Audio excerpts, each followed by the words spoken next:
자, 오늘도 예배 자리에 잘 오셨습니다. 오늘 말씀은 옳은 선택과 나쁜 선택이라는 제목으로 말씀을 드립니다. 이런 말이 있습니다. 인생은 B와 D 사이에 있는 C다라는 표현이 있습니다. B는 birth, 출생, D는 death, 죽음입니다. 자, 인생은 출생과 죽음 사이에 C가 있습니다. C는 choose입니다. 자, 선택입니다. 출생과 죽음 사이에서 인생은 수많은 선택들에 의해서 인생이 움직인다, 인생이 결정이 된다, 뭐 이런 의미입니다. 사람은 태어나고 그리고 때가 되면 죽습니다. 그 사이에 인생을 살아가는데 이때 우리 인생을 결정하고 인생의 방향을 정하는 그것이 바로 choose라는 거죠. 선택이라는 것입니다. 그래서 성공적인 삶, 올바른 삶을 살기 위해서는 나쁜 선택을 피하고 옳은 선택을 해야 합니다. 나쁜 선택은 피해야 되고 옳은 선택을 하며 살아야 됩니다. 그래야 우리 인생이 성공적인 인생을 살아갈 수 있습니다. 자, 그러면 이 옳은 선택을 하며 산다는 것이 여러분 쉽습니까? 쉽지가 않습니다. 자, 나쁜 선택을 피하고 옳은 선택을 해야 되는데 이게 생각만큼 간단하지가 않습니다. 왜 그럴까요? 자, 그 이유 중에 하나가 선택의 폭이 너무 넓기 때문입니다. 심리학자 두 사람이 재밌는 실험을 했습니다. 이엔 가르 그리고 마크 래퍼라는 두 심리학자가 사람들을 마트에서 실험을 했습니다. 마트에서 어느 날은 24종류의 잼을 이 시식대 위에 올려놨습니다. 24개 종류의 잼을 올려놓고 시식을 하도록 했습니다. 시식을 하면 그들에게 $1 할인 쿠폰을 주었습니다. 24개 어떤 잼을 살 수 있는 $1 할인해서 살 수 있는 그 쿠폰을 준 것입니다. 그 다음 날은 6종류의 잼만 시식대 위에 올려놓고 사람들로 하여금 시식을 하게 했습니다. 역시 동일하게 시식을 한 사람들에게 $1 할인 쿠폰을 주었습니다. 자, 두 날 잼의 종류가 달랐습니다. 한 달은 24종류, 한 날은 6종류의 잼이 있었습니다. 어느 날에 잼이 많이 팔렸을까요? 자, 우리가 상식적으로 생각하면 잼의 수가 많은 24종류의 잼을 팔았을 때 선택의 폭이 넓기 때문에 많은 사람들이 더 샀을 것이라는 생각을 할 수가 있습니다. 그런데 반대 현상이 일어났습니다. 6종류의 잼을 시식하고 그 잼을 사도록 했을 때 이때 산 사람이 훨씬 많았습니다. 10분의 1이 숫자가 많았을 때 산 사람이었습니다. 그러니까 굉장히 산 사람의 수가 작았습니다. 자, 이 실험은 선택의 폭이 크면 클수록 결정은 어렵다, 이것을 보여줍니다. 선택의 폭이 넓으면 결정하기가 굉장히 어려워진다는 것입니다. 탈북을 한 분들이 우리 남한에 와서 여러 가지 어려움을 겪는데 그 중에 하나가 선택의 어려움을 겪는다고 합니다. 북한에서는 이 선택을 할 일이 별로 없다고 합니다. 그냥 당이 시키는 대로 그냥 그렇게 하면 뭐 집도 주고 또 먹을 것도 주고 삶에 필요한 것들을 주기 때문에 그냥 시키는 대로 그냥 그렇게 살면 되었다는 거죠. 물론 삶이 좀 궁핍하지만 그래도 그냥 시키는 대로 하면 그냥 그렇게 주는 삶을 살았는데 남한에 오니까 모든 것을 본인이 선택을 해야 됩니다. 스스로가 선택을 해야 되는데 선택을 잘못하면 삶이 굉장히 문제가 생긴다는 것을 알고 나서 선택하는 것이 너무너무 힘들다는 이야기였습니다. 그래서 이런 표현을 썼습니다. 선택하는 것이 스트레스가 되었다. 이 스트레스가 될 정도로 힘들었다고 이야기합니다.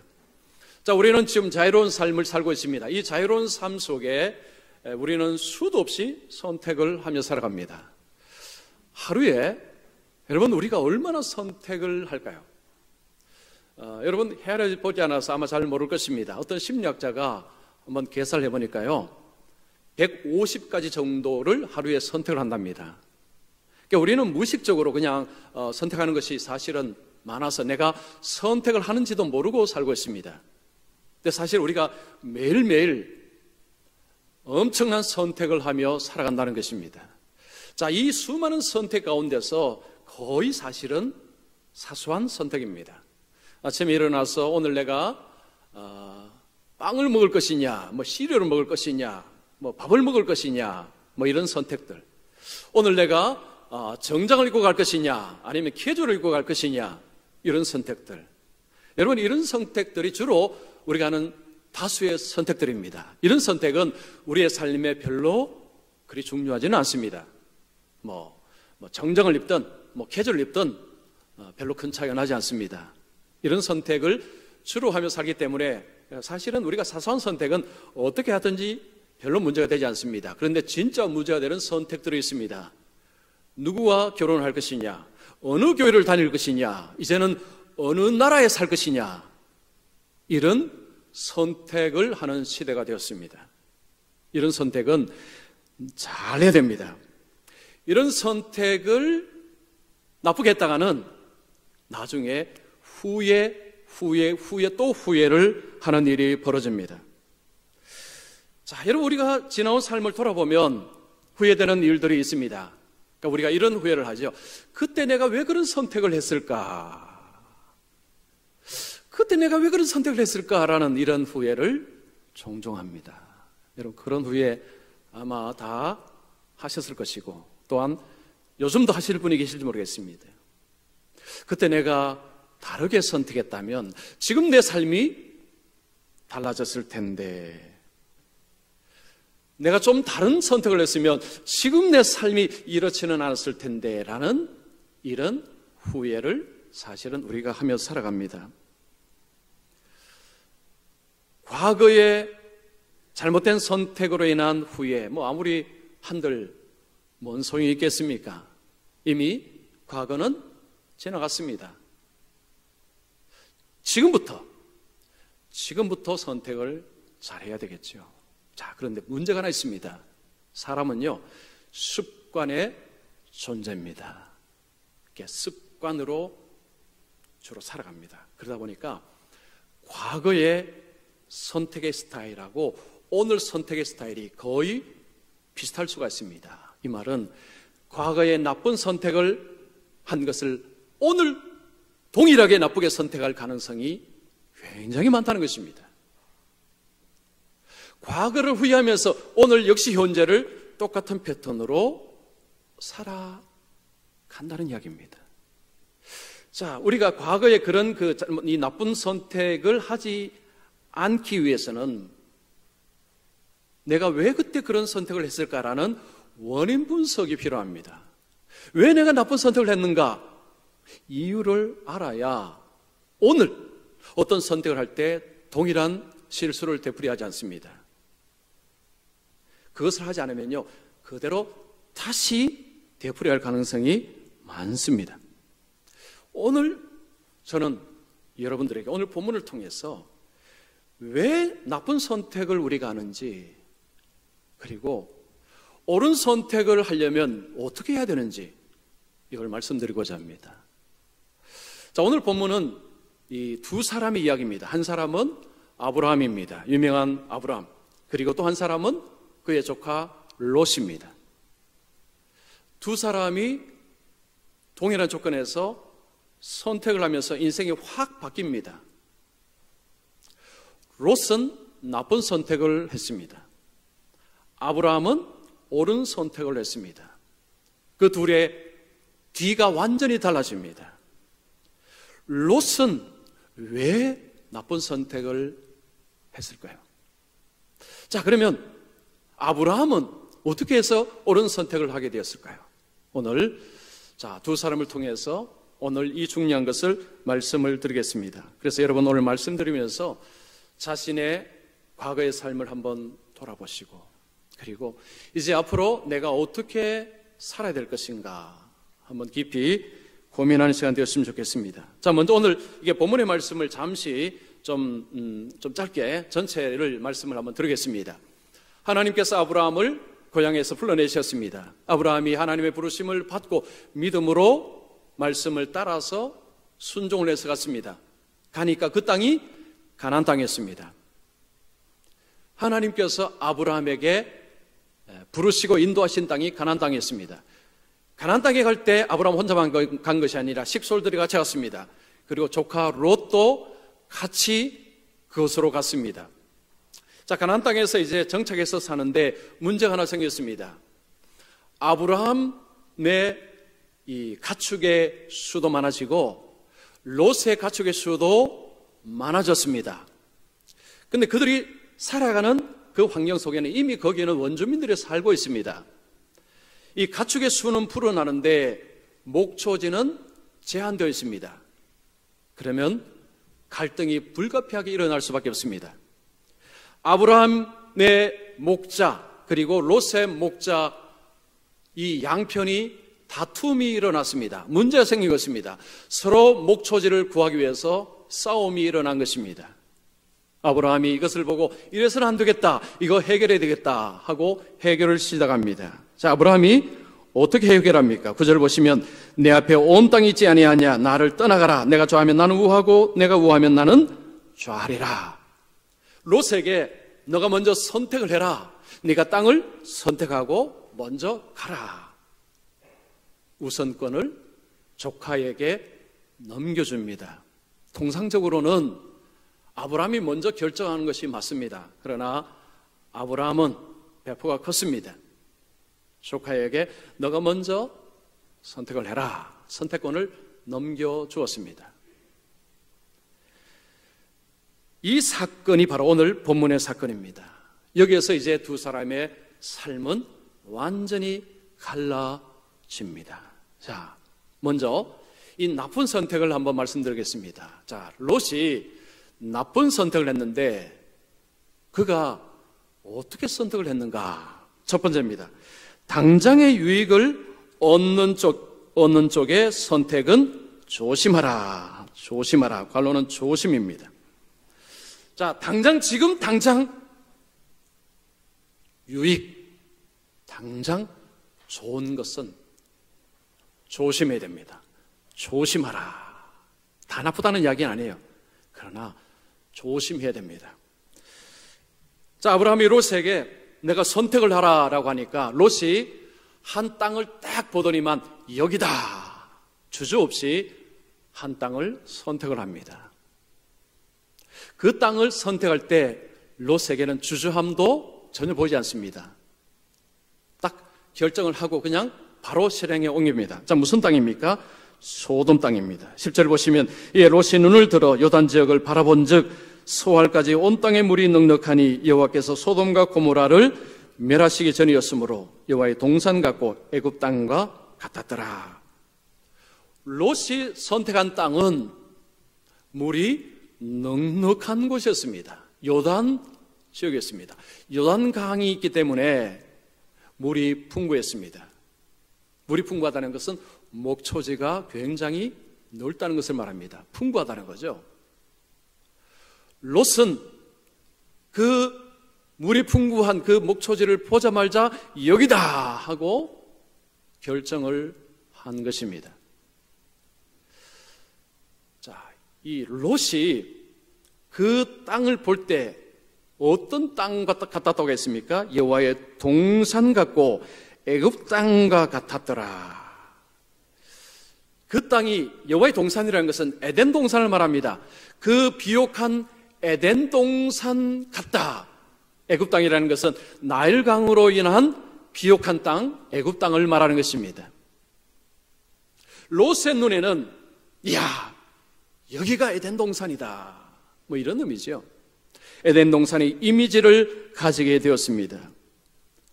자, 롯의 선택을 어떻게 생각하십니까? 여러분, 선택이 이상합니까? 아니면 옳습니까? 롯이 물이 풍부한 땅을 그 목초지를 선택한 것은 이상해 보이지 않습니다. 지금 갈등이 일어난 원인이 바로 목초지의 물 때문입니다. 그 목초지가 있는 곳으로 가는 것은 굉장히 정상적이고 상식적인 선택입니다. 그 당시에 보편적으로 사람들이 정착하는 땅이 물이 있는 땅이었습니다. 그런 관점에서 볼 때 롯의 결정은 전혀 이상하지 않습니다. 그러나 성경은 우리에게 롯의 결정에 문제가 있다라고 이야기합니다. 무슨 문제입니까? 그 땅이 무슨 땅이라고요? 소돔 땅입니다. 죄악의 땅입니다. 13절 보시면 소돔 사람은 여호와 앞에 사악하며 악하며 큰 죄인이었더라. 롯이 들어가서 정착한 그 땅에 소돔 땅이라 소돔 사람이죠. 그 땅이 악하고 큰 죄인이라고 이야기합니다. 자, 성경은 모든 사람이 다 죄인이라고 이야기합니다. 큰 죄인이라고 이야기할 때는요, 보통의 죄보다 더 사악한 죄를 짓고 살아간다는 이야기입니다.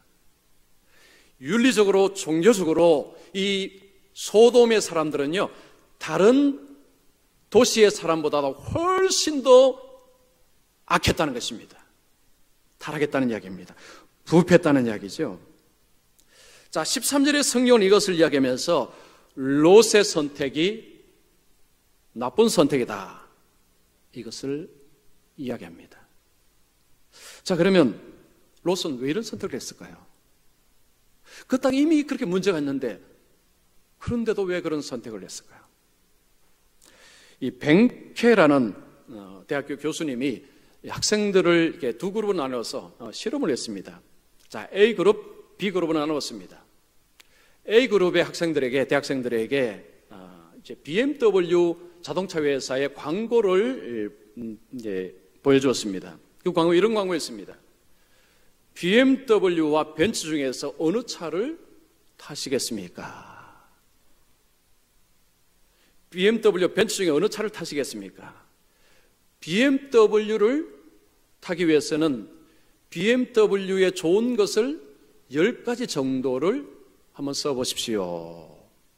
BMW 이 자동차의 좋은 것을 10가지를 써보라는 것입니다.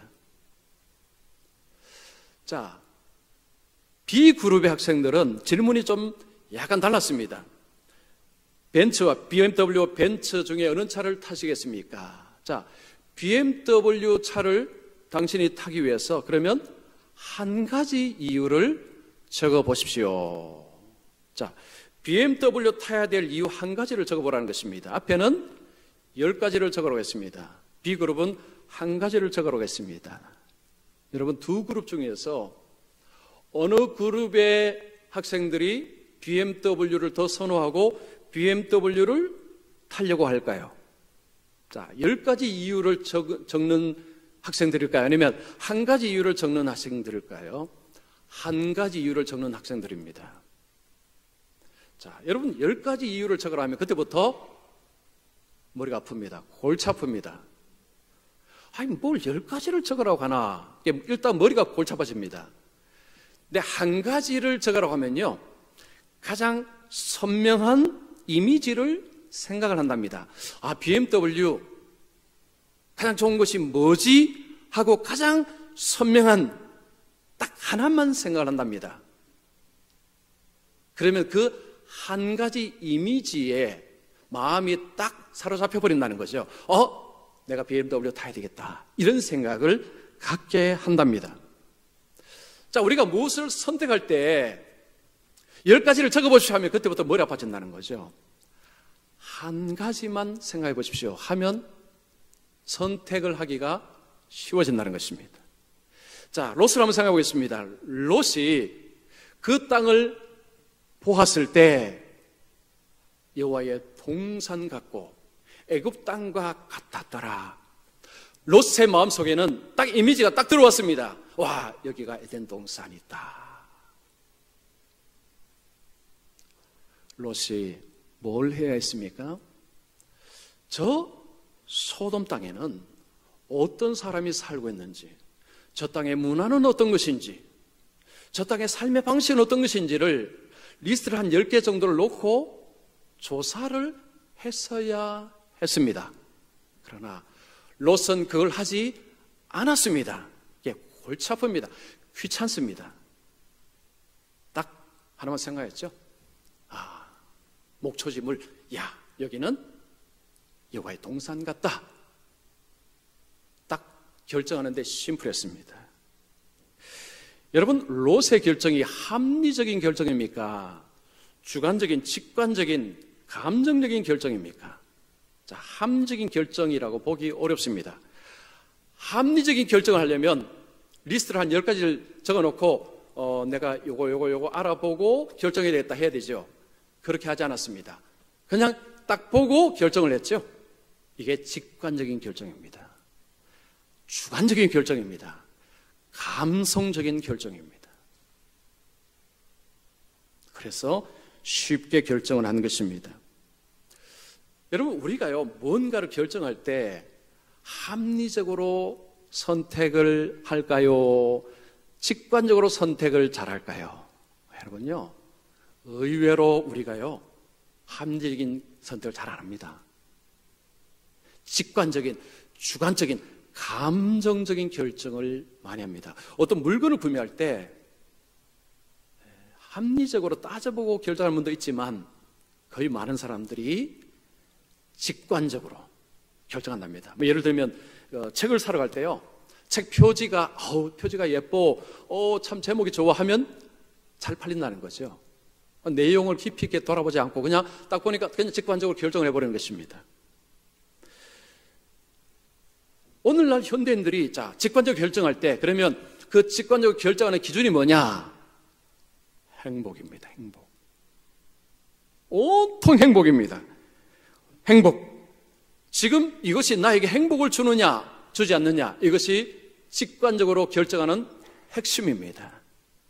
그런데요, 지금 이것이 나에게 행복을 준다고 내일 행복을 준다는 보장이 없습니다. 오늘 내게 행복을 주는데 내일 문제가 되는 것이 굉장히 많습니다. 예를 들어 볼까요? 자, 초콜릿은요, 이게 달달합니다. 그래서 먹으면 기분이 좋습니다. 행복해집니다. 그렇다고 계속 초콜릿을 드시면 치아에 문제가 생깁니다. 자, 커피. 이 커피가요, 향기가 참 좋습니다. 커피는 향기로도 사람의 마음을 행복하게 한답니다. 이 커피 한 잔을 딱 놓고 이렇게 쫙 향기를 맡으면서 쫙 마시면요, 얼마나 기분이 좋은지 몰라요. 행복해집니다. 그렇다고 여러분 한 잔, 두 잔, 세 잔, 네 잔, 다섯 잔, 10잔씩 드시면 어떻게 됩니까? 그러면 몸에 문제가 생깁니다. 지금 당장은요, 행복을 주지만 내일 행복을 주는 것이 아니라 내일 삶의 문제를 일으키는 것들이 호도합니다. 또한 예를 들면 술, 담배입니다. 여러분, 술, 담배 나쁘다는 거 다 압니다. 근데 왜 하죠? 지금 행복하기 때문에. 지금 행복하기 때문에. 지금 행복하고 내일 아침에 너무 힘들어합니다. 사람은 합리적으로 결정을 하는 존재가 잘 아니라는 거죠. 우리가 옳은 선택을 하기 위해서는요, 지금의 행복이 아니고 내일 행복을 따져봐야 됩니다. 당장의 만족이 아니라 장기의 만족, 장기적인 만족, 내일의 만족을 생각해 봐야 됩니다. 근데 이게 잘 안 됩니다. 자꾸 이 단기적인, 지금 당장의 행복을 추구하고자 하는 것이 인간의 속성입니다. 왜 그럴까요? 사람의 마음 때문입니다. 사람은요, 이 마음을 따라가는 존재입니다. 마음의 욕망을 뿌리치기가 너무너무 힘들어요. 여러분, 내 마음이 원할 때 그 뿌리치기가 여러분 쉽습니까? 쉽지 않습니다. 그 마음이 원하는 것을 하고 싶은 쪽으로 선택하기가 쉽습니다. 근데 우리가 내 마음이 원하는 대로 따라가면요, 인생 망합니다. 인생 망해요. 왜냐하면 우리의 마음은 고장났습니다. 병들었어요. 그냥 병든 게 아니고 불치병에 걸렸습니다. 여러분, 예레미야 17장 9절을 보십시오. 만물보다 거짓되고 심히 부패한 것은 마음이라 누가 능히 이를 알리오마는. 죄인의 마음을 이야기하는 것입니다. 심히 부패하였다. 이 말은 회복이 불가능하다. 고장이 났는데요, 이게 수리가 안 된답니다. 인간의 마음이 얼마나 부패했는지 이 심히 부패했다, 망가져버렸다는 것입니다. 그런데 내가 마음이 원하는 대로 가게 되면 어떻게 됩니까? 망하는 길로 가는 것입니다. 그런데 오늘날 여러분 시중에 갔으면 이 책 보면요, 이런 표현이 많습니다. 어떤 것을 선택할 때 마음이 가는 쪽을 선택하라. 당신의 마음이 원하는 쪽을 선택하라. 천편일률적으로 다 그 이야기합니다. 제가 그런 책을 한두 권 읽은 것이 아닙니다. 여러분 텔레비전 드라마, 영화 다 그 이야기입니다. 네 마음이 가는 쪽을 선택해라. 네 마음의 나침반이 가르치는 대로 선택하라. 그러면 된다. 전부 그 이야기입니다. 틀렸어요. 나쁜 선택하는 길입니다. 마음이 고장났는데 고장난 마음을 따라가면 어디로 가겠습니까? 인생이 망가진다는 것입니다. 자, 여러분 지금까지 살아오시면서 나쁜 선택을 했다고 느끼시는 것 한번 생각해 보십시오. 여러분 마음을 따라서 선택하지 않으셨습니까? 합리적으로 따져본 것이 아니라 그냥 직관적으로 선택하지 않으셨습니까? 감정적으로 선택하지 않으셨습니까? 아마도 여러분의 많은 나쁜 선택이 아마도 그렇게 해서 선택이 되었을 것입니다. 저도 마찬가지입니다. 우리가요, 의외로 합리적이지 못합니다. 자기를 합리적으로 생각하지만요, 의외로 우리는 합리적으로 선택을 못하고 나쁜 선택을 굉장히 잘하는 존재입니다. 이걸 먼저 인정하는 것이 중요합니다. 이걸 인정해야 옳은 선택을 어떻게 할 수 있는가에 관해서 귀를 기울입니다. 자, 그러면 여러분 옳은 선택 어떻게 할까요? 두 번째입니다. 하나님의 말씀에 의지하여 선택하라. 자, 옳은 선택을 하기 위해서는 하나님의 말씀에 의지하여 선택을 해야 됩니다. 롯은 떠나갔습니다. 아브라함은 어디로 갔습니까? 아브라함은 어떻게 했습니까? 아브라함은 가나안 땅에 거주하였고, 12절 보시면 아브라함은 가나안 땅에 거주하였고, 롯과 상반되는 모습입니다. 롯은 눈에 보이는 좋은 것을 따라서 선택해서 가버렸지만 아브라함은 그렇게 하지 않았다는 거죠. 그냥 그곳, 지금 가나안 땅, 아브라함이 지금 살고 있는 땅이 가나안 땅입니다. 그 땅에 그냥 거주했다는 것입니다. 거기는 지금 원주민들도 살고 있습니다. 즉 삶이 조금 부족하고 불편한 곳입니다. 그래서 롯이 갔습니다. 물론 양자 간에 그런 다툼도 있지만 본질적으로 거기는 그렇게 풍성한 땅이 아니었다는 거죠. 그러면 아브라함은 왜 거기 그대로 있었을까요? 왜 아브라함은 물이 좋은 것을 찾아서 떠나지 않았을까요? 이유가 있습니다. 하나님께서 아브라함을 갈대아 우르에서 부르시고 그 가나안 땅으로 인도하셨을 때 12장에 보면 하나님이 아브라함에게 약속하셨습니다. 이 땅을 내 후손에게 주겠다. 이 약속을 이미 하셨습니다. 아브라함은 고향을 떠날 때도 하나님의 말씀을 따라갔습니다. 12장에 그 말씀이 있습니다. 자, 하나님의 말씀을 따라서 그 땅에 오고 그 땅에 왔는데 하나님이 이 땅을 내 후손에게 주겠다라고 약속까지 하셨습니다. 아브라함도 100% 말씀에 순종한 사람은 아니었습니다. 그러나 아브라함은 롯과는 달랐습니다. 아브라함의 마음속에는 하나님의 말씀을 따라서 살고자 하는 그런 마음이 그 속에 있었습니다. 그래서 그는 가나안 땅을 떠나지 않았습니다. 자, 그럴 때 어떻게 되었습니까? 오늘 말씀 이후에 14절, 15절, 16절에 보면 하나님이 아브라함에게 나타나셔서 이미 하셨던 약속을 다시 하십니다. 이 동서남북을 보라, 내 후손에게 줄 것이다. 내 후손을 땅의 티끌처럼 번성하게 주겠다. 하나님께서 가나안 땅에 있는 아브라함에게 약속을 하셨습니다. 자, 여러분께서 아브라함의 이 가족에 속해 있다면 롯이 소돔 땅을 선택해서 나갈 때 그때 아브라함을 혹시 원망하지 않으셨겠습니까? 아니, 우리 주인은 왜 이렇게 멍청할까? 지금 좀, 롯처럼 저 좋은 땅을 찾아서 가면 되는데, 좀 힘든 땅을 왜 여기 그대로 있지? 우리 주인의 생각이 있는지 없는지 몰라.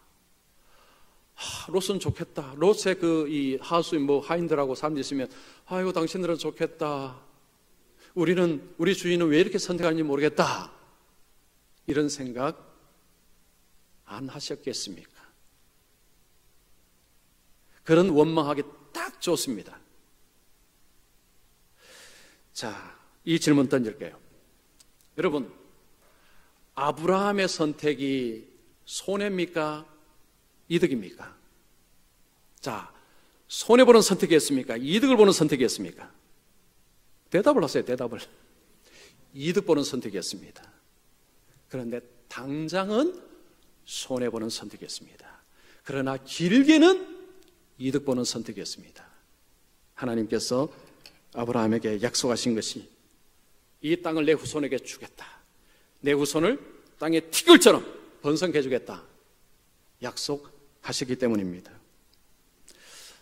겉으로 보면요, 아브라함이 생각이 없고 어리석고 좀 답답한 사람처럼 보입니다. 롯은 재빠르고 약삭 빠르고 머리도 잘 돌아가고 똑똑한 사람처럼 보입니다.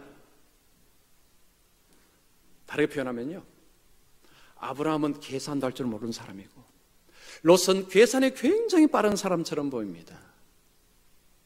과연 그럴까요?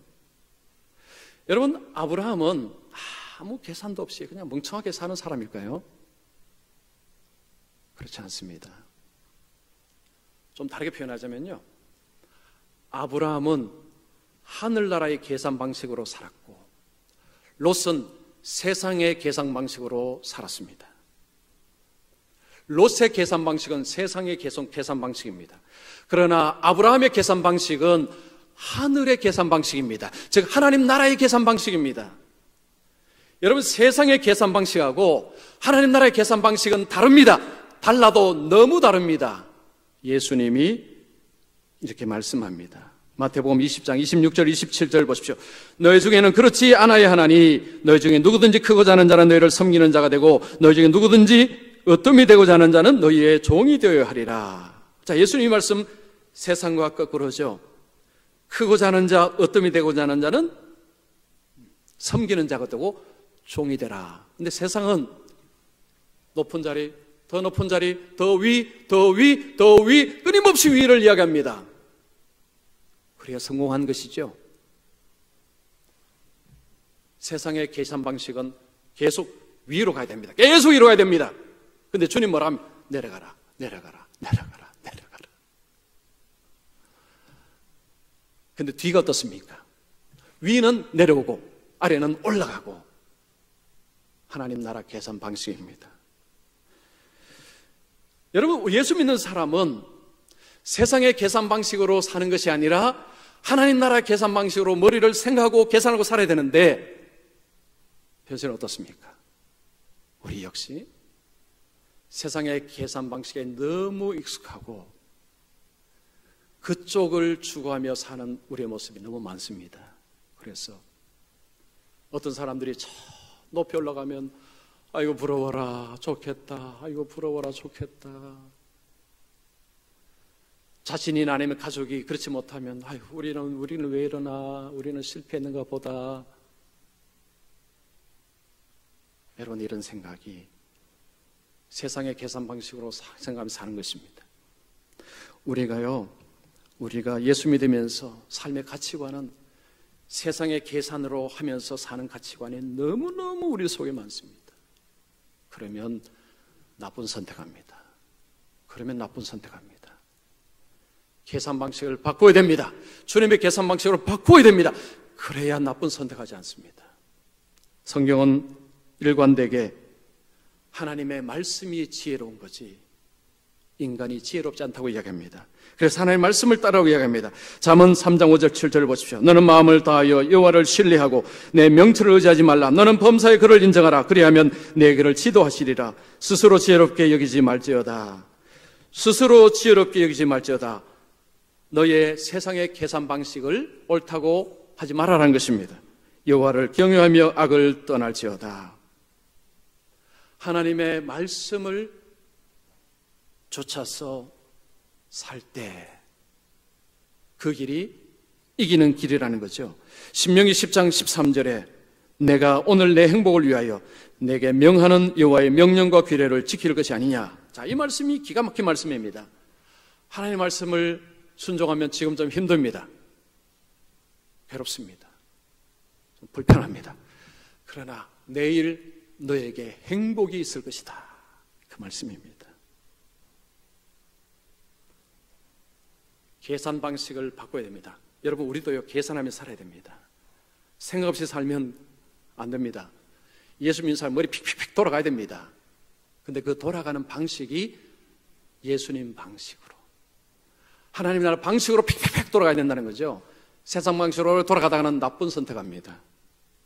독립운동가 이희영 선생님이 있습니다. 자, 이분의 일생을 다룬 다큐 프로그램이 방송된 적이 있습니다. 자, 이 방송 마지막에 이제 자막이 나왔는데 이런 자막이 나왔다고 합니다. 30살 청년 이희영이 물었습니다. 한 번의 젊은 나이에 어찌할 것인가? 30살의 이희영, 이 젊은 이희영, 이분이 이 젊음을 가지고 어떻게 살아야 될 것인가? 질문을 던졌습니다. 그 다음에 이런 글이 나왔습니다. 눈을 감는 순간 66 노인 이희영이 답했습니다. 66세 일생으로 답했습니다. 30살 이희영이 질문하자 66세의 이희영이 삶으로 대답을 했다는 것입니다. 무슨 이야기일까요? 여러분, 현재 내가 이걸 어떻게 뭘 해야 될 것인가 라고 할 때 앞으로 20년 후에 30년 후에 자신에게 질문해 보라는 거죠. 내가 지금 이 선택을 하면 20년, 30년 뒤에 어떻게 될 것인가? 여러분, 30 뒤에 연세가 어떻게 되십니까? 그때 연세로 지금을 돌아보라는 것입니다. 하나님은 평등의 하나님이 아니십니다.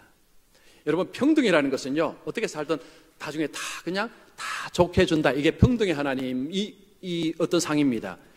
하나님은 평등의 하나님이 아닙니다. 하나님은 정의의 하나님이십니다. 공의의 하나님이십니다. 심는 대로 거두게 하시는 분이 하나님이십니다. 행한 대로 갚으시는 분이 하나님이십니다. 하나님은 평등의 하나님이 아니십니다. 하나님은 공의의 하나님이십니다. 예수님의 십자가가 하나님의 공의를 증거하는 것입니다. 죄 없는 예수님 위에 하나님의 무서운 진노가 쏟아졌습니다. 하나님의 공의가 드러났습니다. 심는 대로 거두게 하십니다.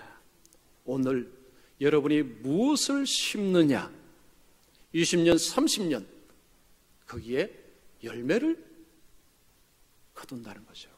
어떤 책을 보니까 세상에 딱 두 종류의 사람이 있답니다. 한 종류는 성경을 믿지 않는 사람, 또 한 종류의 사람은 성경을 믿는 사람. 성경을 하나님 말씀으로 믿는 사람, 성경을 하나님 말씀으로 믿지 않는 사람, 딱 세상에 두 종류의 사람이 있답니다. 여러분은 어느 쪽이십니까? 성경을 하나님의 말씀으로 믿고 사십니까? 아니면 성경은 그냥 사람이 만든 책이지, 그냥 좋은 책이지 하면서 하나님의 말씀으로 받아들이지 않고 살아가십니까? 이 선택이 앞으로 인생을 확 바꿔버린다는 거죠. 왜 나쁜 선택을 합니까? 왜 우리가 나쁜 선택을 하죠? 마음에 가는 대로 선택하기 때문에, 직관적으로 선택하기 때문에, 감정적으로 선택하기 때문에, 세상의 계산 방식으로 선택하기 때문에 나쁜 선택하는 것입니다. 여러분, 어떻게 끊을 수 있죠? 하나님의 말씀으로 선택을 해야 됩니다. 좀 당장은 좀 불편할 수 있습니다. 좀 괴로울 수도 있어요. 몸이 좀 힘들 수도 있습니다. 그러나 그 선택은 장래를 보장합니다. 내일 행복을 보장합니다. 우리는 이 땅을 넘어선 영원의 삶을 살아가야 될 존재입니다. 앞으로 영원을 생각할 때 그때 나에게 어느 것이 행복을 주느냐, 여기에 옳은 선택을 해야 된다는 거죠. 여러분, 코로나 바이러스 여러 가지로 어려운 삶 속에 요즘 더더욱 중요합니다. 나쁜 선택을 피하고 옳은 선택을 하셔서 여러분 미래가 열려있는 삶, 미래가 여러분들에게 행복을 주는 삶을 살아가시기를 축원합니다.